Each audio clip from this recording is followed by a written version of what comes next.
See? Nope. It always goes good on the downside. It's on the upside. Well, good morning, everybody. How are you? Hope you're staying warm out there again. Listen, I'm up here today because people trust me to be blunt. If you're from my district, you know that. I don't have a big filter from my brain to my mouth, so let me be blunt and let me say it like this. Today I'm going to do that because the American people actually deserve the truth. And I'll share with you, they're going to get it right now. I am beyond frustrated watching a media that is so obsessed with tearing down President Trump that they are willfully ignoring the millions of illegals, criminal illegals, that Joe Biden has allowed to cross our border. I'm furious with the Democrats that are so desperate to satisfy their activist base that they would rather shut down FEMA, TSA, and even the Coast Guard. They'd rather do that than to stand up and say one simple thing.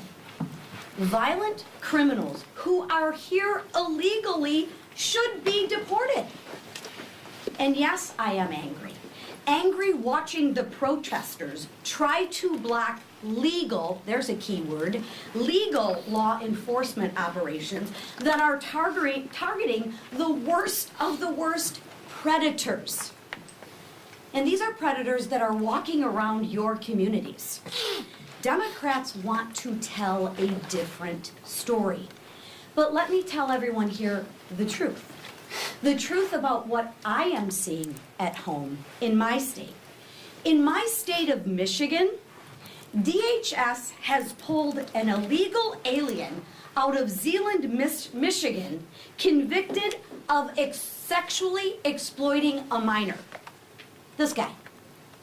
This is who the protesters and the Democrats are defending. An illegal who is here, who has been convicted, I might say, of sexually exploiting a minor. I don't know why you all aren't angry about that. I'll share with you. It is unfathomable to me. In Grand Rapids, they got a guy convicted of larceny and sexual assault. In Ypsilanti, Jackson, in Detroit, in Holland, Pontiac, DHS found deported illegal aliens committed of homicide, murder. These folks are monsters. And you have Democrats that are advocating for them to get released back into your communities. Why aren't you reporting, and why aren't more people outraged? I don't get it. I gotta share with you, I don't get it. These folks are monsters. They're criminals. They murder. They sexually assault young women, minors. And you know what the Democrats want to do? Let's release them into your communities. And let's celebrate the criminals. Let's villainize the ICE agents and celebrate the people who are raping your children. That is crazy. And I'd love for the media, just find one parent for me, or any responsible citizen in this country that actually thinks that's okay. I mean, I would love to talk to that parent. I really would. They're criminals and they're killers. And Democrats are fighting right now to keep them here, to shut down ICE, to call off Border Patrol, and to let these folks stay in America, in American communities, in your communities. That is disgusting. What is wrong with these people? And the most cynical part is that they will stand in the streets next to the murderers and next to the rapists and next to the predators just to change the narrative, just to distract from the massive tax relief Republicans are delivering. See, they don't want you to talk about all the good things that are going on. And there's a lot of good things going on. So the second half of what I'm going to talk about is I'm not going to take the bait. We are going to talk about all the good things that are going on. And I'm going to keep the focus where it belongs, not on the noise, but on the real Americans whose lives are better because of policies Republicans passed and policies every single Democrat voted against. And I want to start with the words of a son talking about his mom. He wrote this. He said, "I just finished my mom's taxes. She's a widow up in Rhode Island working as a crossing guard for local school kids. She relies on Social Security and a tiny pension from his late father. The $6,000 senior deduction saved her $1,300 in federal taxes." Now, if you're from Michigan, you've seen this scenario before. It's cold, you get your winter coat out, you stick your hand in your pocket, you find 20 bucks and you're excited. You're like, okay, cool, this is gonna be a good day. Imagine finding an extra $1,300 in that coat pocket. That's what happened. And all across the country, seniors are seeing bigger refunds, workers are seeing bigger paychecks, and families are finally getting some breathing room. Why? Because Republicans ended the double taxation on Social Security. Because we made sure 88% of seniors will pay 0 federal taxes on their benefits. That didn't happen by accident, and sadly, it didn't happen unanimously either. Every single Democrat voted against the $6,000 senior deduction. Shocker. The same Democrats that are for the violent rapists and murderers being released back onto your communities. Yeah, I'm not for giving the seniors $6,000, but I am for making sure that we make sure that those violent criminals get a fair shake, right? Let's release them back into your communities. Every single Democrat voted against giving grandma just a little relief after Bidenflation hit seniors harder than almost any other group. Every single Democrat voted no, not just against the greatest generation, but they voted no against the next generation too. They voted against expanding the child care tax credit. They voted against jump-starting the American dream with the Trump investment account. They voted against 15% tax cut for families and workers building this country every single day. That's what they're against. Ask yourself, what are they for? Kind of interesting, either, you know? I'm gonna share with you, they're for these people. They're not for the seniors. They're not for the law-abiding citizens. They're for these people. These are the people who they protest against. Isn't this great? That's who the Democrats are.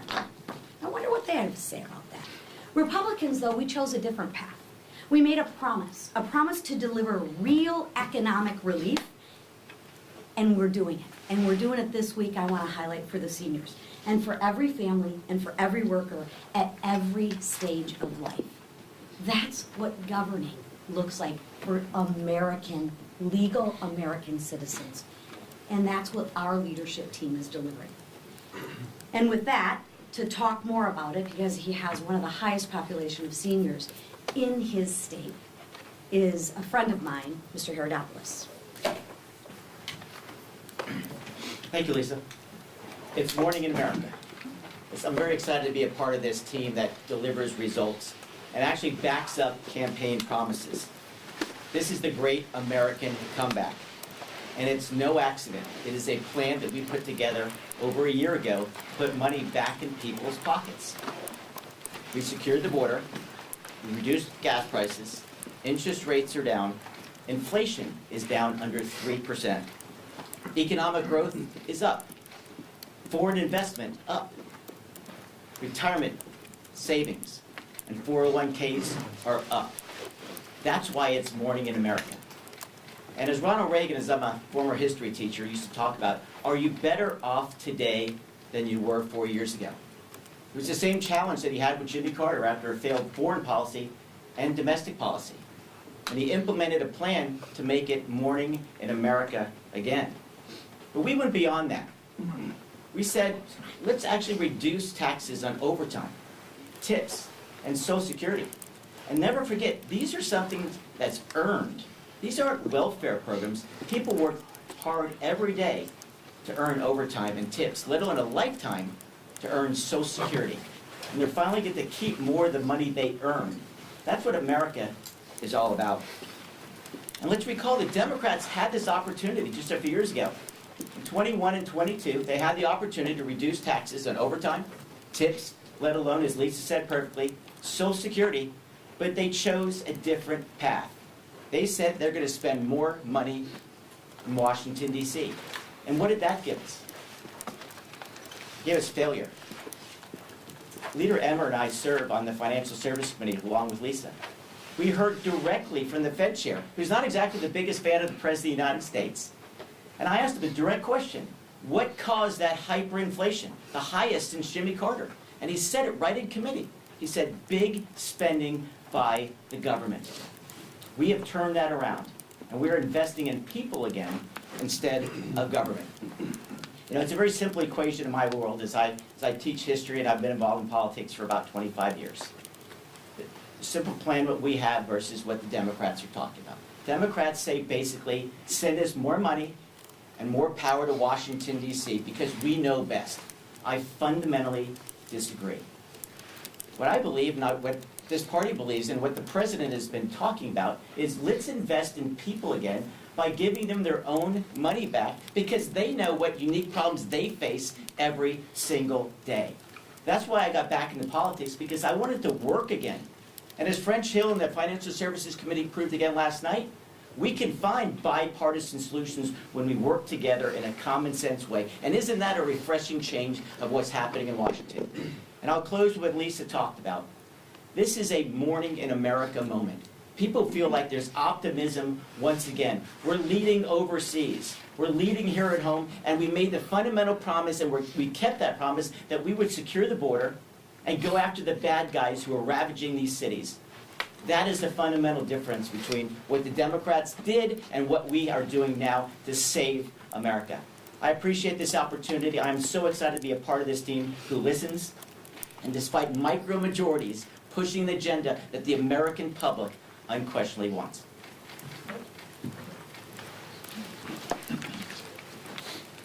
Thanks.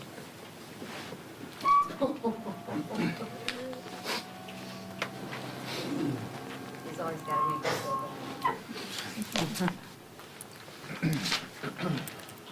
Pedophiles.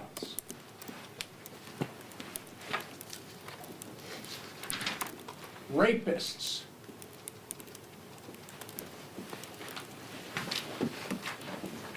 Murderers.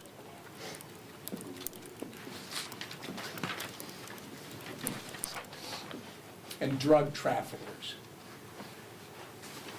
These are just a few of the criminal illegal aliens that the brave men and women of Immigration and Customs Enforcement have taken off the streets of Minneapolis in the recent months and weeks.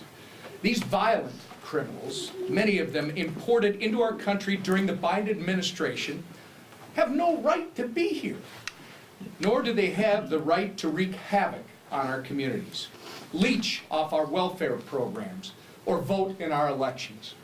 This is common sense to everyone except our colleagues across the aisle. Instead of protecting the American people and restoring the integrity of our electoral system, Democrats have decided to put their stake in the ground for the exact opposite. Their current list of so-called demands for DHS funding are comparable to mass amnesty for criminal illegals. To put it plainly, Democrats want to stop immigration enforcement almost entirely. They're even willing to shut down vital government functions like TSA, the Coast Guard, and FEMA to do so. But Republicans will not waver in our support for our brave federal law enforcement officers, and we will not tie their hands as they enforce our nation's laws. Republicans also will not waver in our pursuit of restoring integrity to our elections. That's why we're voting this week on the Save America Act. Mandating photo ID and proof of citizenship to vote in federal elections isn't just common sense, it is widely popular. Yet Democrats are fighting tooth and nail to oppose it.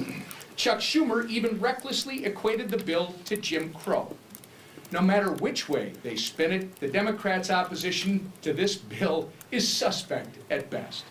Despite fervent Democrat opposition, House Republicans are going to restore integrity to American elections, and we're going to ensure the enforcement of our nation's immigration law. The future of this country depends on it. And with that, our leader. Thank you, Whip. You've seen just this juxtaposition between what we as Republicans want to do to keep Americans safe in our homeland. The Department of Homeland Security bill, of course, funding expires if we don't take action. The House has passed a bill already that's over in the Senate to fully fund the department. And then you've got the Democrats on the other side who have made it crystal clear what their position is. Democrats want open borders. Democrats want mass amnesty, and they're willing to shut the government down and wreak havoc with the American people to do it. And let's just look at what would happen if the Democrats get their way. And you can see from their leaders, they are clamoring for another government shutdown. If the Democrats shut down the Department of Homeland Security, they're claiming it's about defunding ICE. But as they know, and as you know, in the Working Families Tax Cut, we funded ICE through the rest of President Trump's term. So ICE is funded. But what is not funded if the Democrats get their way?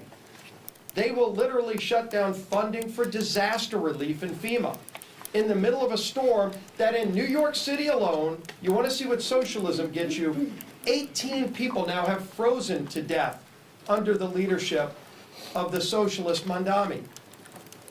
That's what Democrat leadership gets you. They want to shut down TSA. So just take Atlanta's airport, LaGuardia. Those two airports alone, having been shut down, if the Democrats get their way, will wreak havoc with tens of millions of Americans who just want to go see their family members, want to travel for a wedding, or whatever the case may be. Maybe they're trying to start a small business and want to go to another city to try to create some jobs. They won't be able to do that because Democrats want to have a tantrum, not to defund ICE, because again, ICE is fully funded, but just because they want to cause chaos in America to get open borders. That's part of their wish list and their demand letter they sent to President Trump. And of course, the Coast Guard. The Coast Guard comes in and rescues people when disasters happen.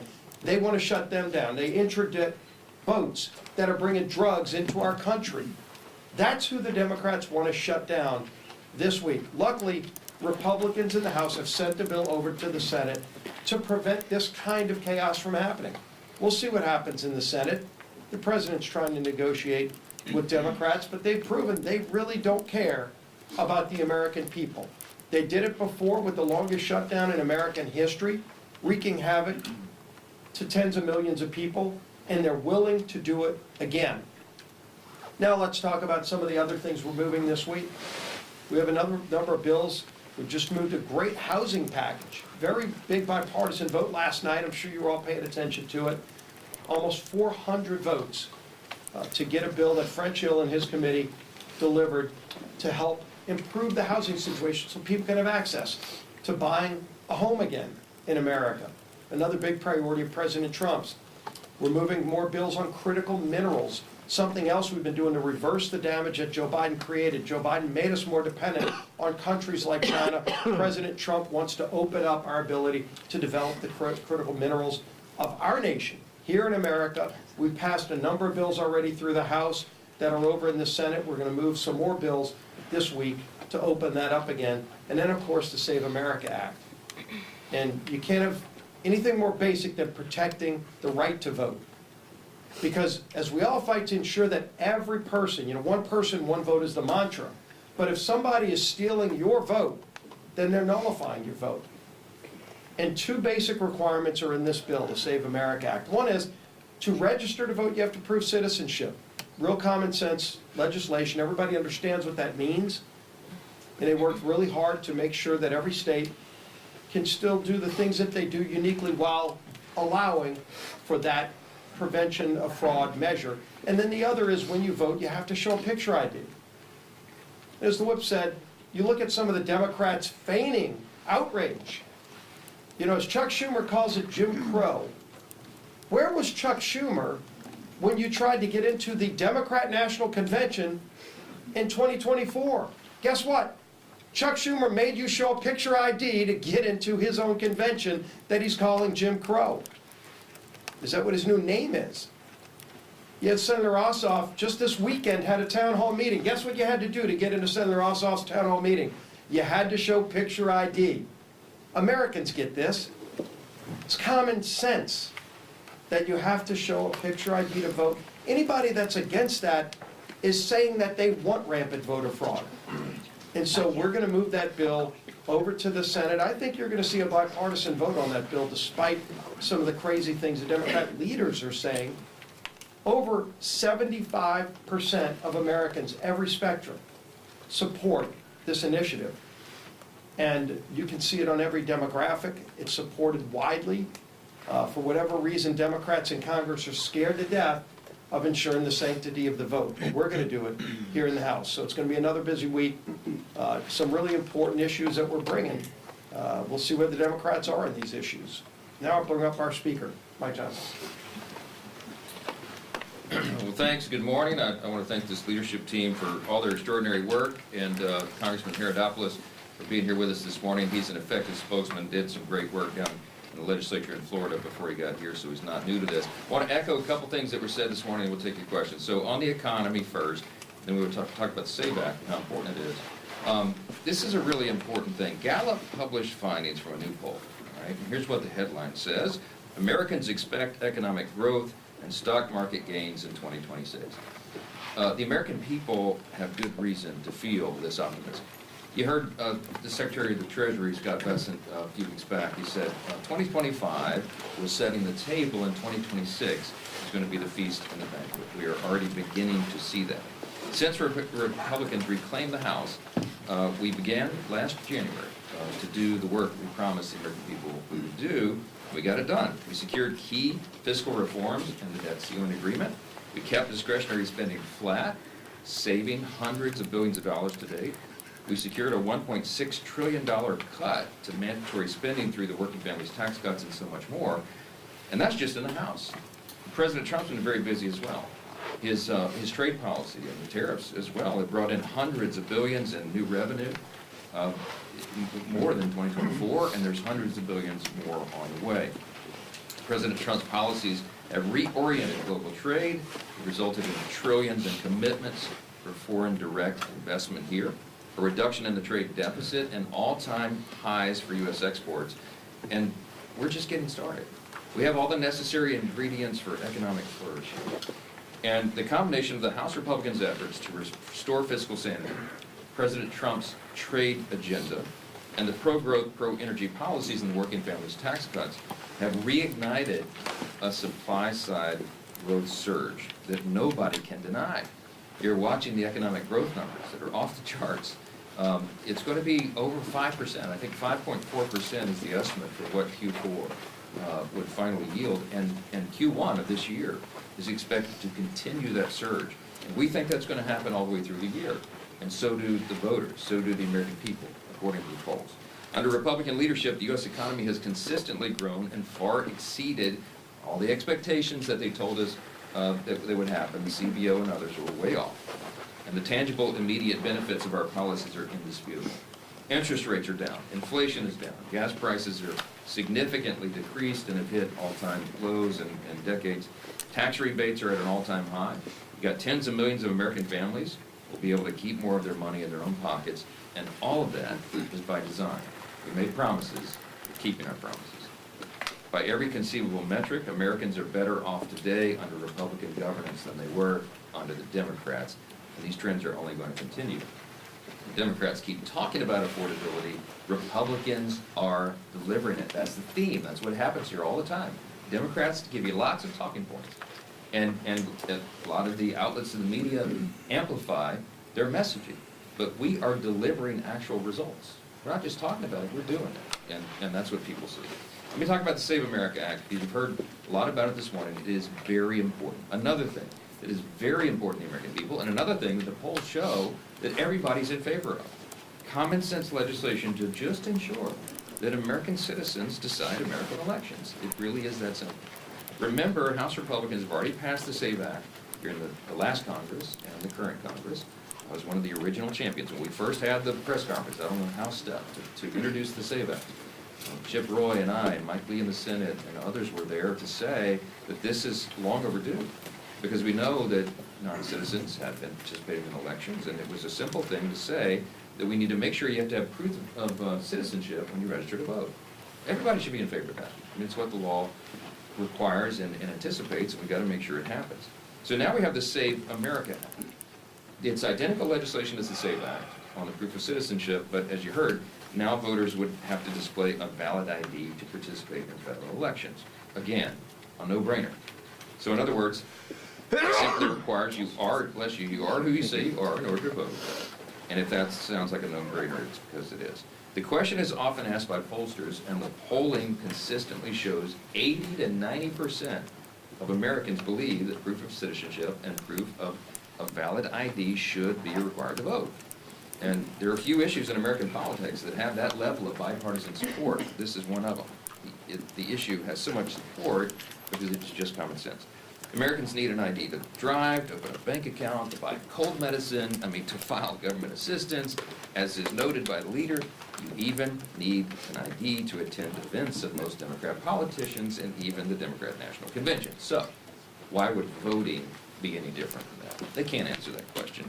And so they come up with all these crazy excuses of why they can't support it. They've attempted so many arguments to oppose the passage of this simple legislation. First, they argued that we were too close to a federal election to make changes to voting procedures. That was last Congress, and of course that was nonsense. Then they argued that non-citizens and unregistered individuals don't actually vote. And then we proved that they did, and so then they changed their argument again. Then they argued that the SAVE Act disenfranchises married women who would have to change their last names. That was actually, you remember, that was a whole line of argument. And now, this is their current argument, now Democrats are saying breathlessly, the SAVE Act would result in voter suppression and voter disenfranchisement. It's nonsense. Do you know what actually disenfranchises voters? It's when non-citizens participate in our federal elections and counteract the votes of registered American voters. That's what we have to stop. Democrats have gone so far as to call this the return of Jim Crow laws. That's what you heard Chuck Schumer say, and he just has no shame. It's not the first time Schumer said this. Now, just think of the history of it. In 2021, when Georgia state legislators, they did it in the state, they passed the election integrity legislation, Chuck Schumer came out, many national Democrats, they called it Jim Crow 2.0. He did that thing with his hands and pounded the podium. Okay, well here's what really happened. Georgia experienced record turnout in the 2022 election after the reform, particularly among minority groups. And in fact, the poll commissioned by the University of Georgia after the election, they went to ask people how they felt about that election and how it was conducted. And they talked to black voters. And the respondents to the poll said, they said, did you have a poor experience in the election? And guess how many black voters in Georgia said after the reforms they had a poor experience? 0. Literally, no one said that. Not only were their arguments blatant fear-mongering, Chuck Schumer and everybody, they were dead wrong, too. And speaking of Georgia, Leader Scalise noted that Senator Ossoff had his big event there, and he said that the SAVE Act, quote, is bad faith bill cynically intended to disenfranchise millions of eligible voters, unquote. That's what Senator Ossoff said. But of course, at the event where he said that, he required photo ID to attend. Okay, so Democrats want to verify your identity to attend their campaign rallies, but not to participate in the elections they're running in. Despite the vehement and incoherent and frankly ridiculous opposition from Democrats, Republicans will continue to stand with the overwhelming majority of Americans who want secure elections. We're going to do the right thing. We're going to do the common sense thing. And we're going to pass this. And you'll see that reflected on Wednesday when we do that very thing. Save America Act is aptly named. It will do what we say. And that is the recurring theme around here as well. Take a few questions. Mr. Speaker. Yeah. There's reporting this morning that federal judges are increasingly frustrated with DHS for defying court orders in cases involving ICE detainees. Should the administration be able to miss deadlines or slow walk proceedings in cases it disagrees with? And should Congress act to shield the constitutional authority of the judiciary? Look, I'm not going to comment on the report I haven't seen. I would doubt the veracity of that. It's the first I've heard of it. If this was a big problem, you probably would have heard that a lot more. DHS is being asked to do a very difficult job. Remember, with the wide open border under the Biden-Harris administration for 4 years, by some estimates, 20 million illegal aliens came into the country. We have to remove, beginning with the dangerous criminal aliens. You saw photos and examples here just in our press conference this morning. They're in every state, and they have a very urgent and important job to remove the illegals from the country. And there are going to be hiccups in that system. But when there are modifications that need to be made, they are being made. I mean, I would give you example A in Minnesota. When Tom Homan came in and took charge of that, they've made it more efficient and balanced and effective. They've calmed the situation using the president's own terms. And they're working well, much better now with local and state officials because Tom Homan went in and worked that out so that they would do it. The big problem we have right now is not with DHS. The problem we have is in the blue states and blue cities. There are 18 sanctuary cities in this country. You know what a sanctuary jurisdiction does? It prohibits the participation of local and state officials, law enforcement, with federal enforcement. That is going to create an inherently dangerous and crazy situation, and that's what it does. And so you see all the skirmishes and all the violence and all the things that are happening with violent protesters and assaults on ICE officers. Do you know that death threats for ICE officers have increased 8,000%? It's because they're putting fuel on a fire and they're making it worse. So the problem is not DHS, the problem is local and state officials who are not helping the situation. I give you as an example Minnesota. It is a calmer, more orderly situation there because finally it appears that the local and state officials are cooperating. We need cooperation among law enforcement. It is common sense and it will solve so many of these problems. Mr. Speaker. Yes, sir. Speaker Johnson, curious about the rule today. There is a part of it that would block anti-tariff votes in the future. What's the reasoning behind that, and do you think that House Republicans will be behind that today? I think they will. We talked about it, frankly, in our conference this morning, and the rationale for this, for just extending this for a little bit longer to July, is to allow the Supreme Court to rule on the pending case that everybody's watching and waiting for. That process has been playing out. I think it's logical to allow that to continue. The President's trade policies have been a great benefit to the country. It's undisputed what it's done. I went through some of the statistics and how that's helped the economy. And I think the sentiment is that we allow a little bit more runway for this to be worked out between the executive branch and the judicial branch. And we'll see. So I expect the rule will pass. I think we can move forward. Mr. Speaker. Speaker Johnson, is it your contention that if Congress doesn't pass the Save America Act, that we can't trust the results of the midterm elections in November? No, I'm not saying that. Look, the states are charged with administering elections, and we break it down to the county in Louisiana, the parish level. And there's a lot of election integrity legislation that's been handled, particularly for the red states, I'll say, over the last few years because of all of the irregularities and chaos that we've seen surrounding recent elections. I think we can trust the outcome of the election, but what I will tell you is there is still a great concern that in certain pockets of the country that there's not strict enforcement of the laws. I think the reason it's an 85 and 90% public opinion issue on the polls, that you have to ensure that only citizens vote in U.S. elections and federal elections and that you have to have a voter ID, is because it eliminates even the appearance of impropriety, even the appearance of fraud or controversy. Why would we be against that? There's only one logical reason the Democrats are opposing this. They want people to participate in the elections who are not supposed to.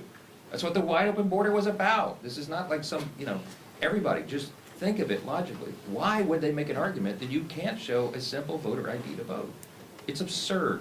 So the fact that they're so vehemently opposing this is very telling about their agenda and their motivation, and I think that should give all of us cause to pause and think, I wonder what this is about. So look, I'm not saying that you can't agree to the veracity of the upcoming election. I'm saying we have an obligation, we have a responsibility and a duty to do everything within our power, I mean the Congress, and all of us as citizens, everything within our power to ensure that is free and fair and safe and legal in every way possible.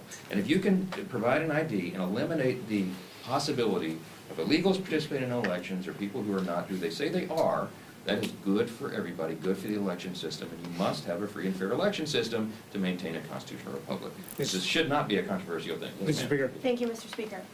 With the Senate getting ready to move on a potential DHS CR if talks fall through between Democrats and the White House, Do you think a longer-term CR or a shorter-term CR would have more chance of passing in the House?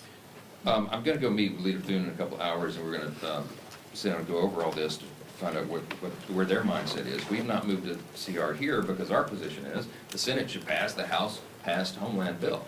We got it done. We did the work in the House, and I think they should get that through. So us offering a CR would be a concession that we don't believe in that product, and that's just simply not the case. We'll see where they are. I'm not going to prejudge the length of it or where it should be. I'm very hopeful. I mean, we still have time on the clock. When there's a will, there's a way, and if they can come to an agreement on this and get it done, that will behoove the whole country. As Leader Scalise said a moment ago, they're holding this up has nothing to do with ICE, Immigration, Customs, and Enforcement. We've already funded that, all the way through the end of the Trump administration in the Working Families Tax Cut, the big beautiful bill. So what they're playing with, as he noted, is TSA and FEMA, the Secret Service, the Coast Guard. You're talking about agencies that are designed. The reason they're in the Homeland Security bill is because those are the agencies charged with keeping Americans safe. Why would Democrats play political games with that? These are very important questions you need to be asking them. It's nonsense to us, and it's dangerous to the American people, and I think we just had about enough of it. Mr. Speaker. Go ahead. Thank you, Mr. Speaker. The Tim Tebow Foundation is pushing to have the Renewed Hope Act get a vote this Congress. Do you plan on bringing that to the floor at some point? This is the anti-trafficking? Yes, correct, sir. I've talked with Tim Tebow. I'm a good friend and a big fan of his, and he's done some great advocacy on that, as have members here. We obviously want to do everything we can to prevent human trafficking, so we're looking at that. Chris Smith is one of the leaders in the House who for many years has worked as a champion in that space, and many others, and that work will come to fruition soon, so stay tuned on that. Thank you.